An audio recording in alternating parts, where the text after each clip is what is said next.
From the earliest days of Salem, music played a very important role in the fellowship. Such was the liberty in the fellowship that anyone might strike up a favorite hymn whenever a convenient gap occurred. The songs that were sung on any given morning showed a pretty clear indication of the struggles and victories that the membership had experienced throughout the past week. The musical talents of Salem's members have always been a highlight for visitors.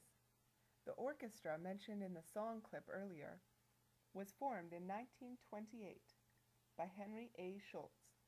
This 12-piece orchestra consisted of one cello, 6 violins, 2 saxophones, 1 flute, a banjo, and the piano. The Smith-Dixon Revival Campaign of 1924 was held when the elders and parents of Salem Church began to be concerned about the direction that their youths were heading with their lives. On the first night, outside the tent, many of the youth stood in a circle and made a pact not to give in and not to stand up during the invitation. Not only did they keep their word that first night, but one of them was so strongly convicted and angered that he barged out through the tent wall and destroyed the entire structure. But the meetings went on. They were simply moved indoors. More powerful preaching was heard, and several nights later, many of the youth did come to know Christ. Again, lives were changed.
Fire.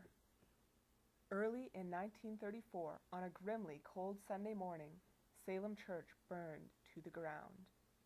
Overheated pipes started ablaze in a wall, and before long the attic was an inferno. Amazingly, almost the whole congregation had turned out on this frigid morning, and they were able to save all of the furniture, the pulpit, pews, and windows. All of it was salvaged. But then the congregation was forced to stand by and watch as their church home went up in flames. During the past few years, there had been much discussion on the need to enlarge the church. Suddenly now, all differences of opinion dwindled. The church needed a home. It was time to build.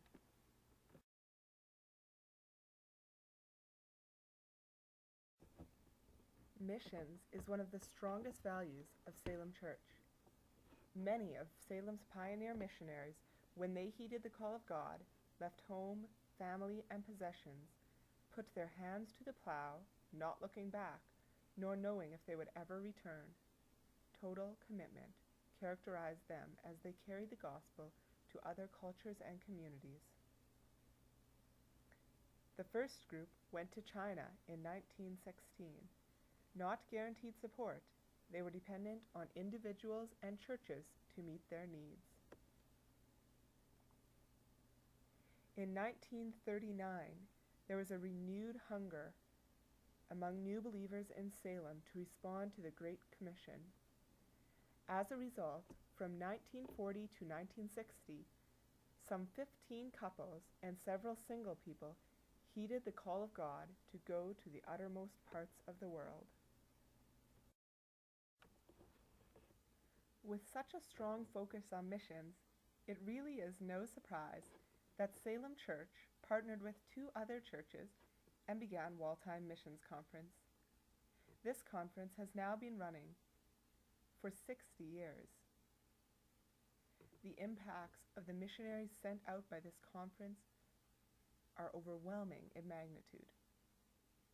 I myself have been personally blessed to meet a Chinese believer who lives in an area where the gospel came only as a result of a missionary who went out from the very first Wall-Time Missions Conference. The fruits and the legacy of these early missionaries is still reaping its reward for God's kingdom.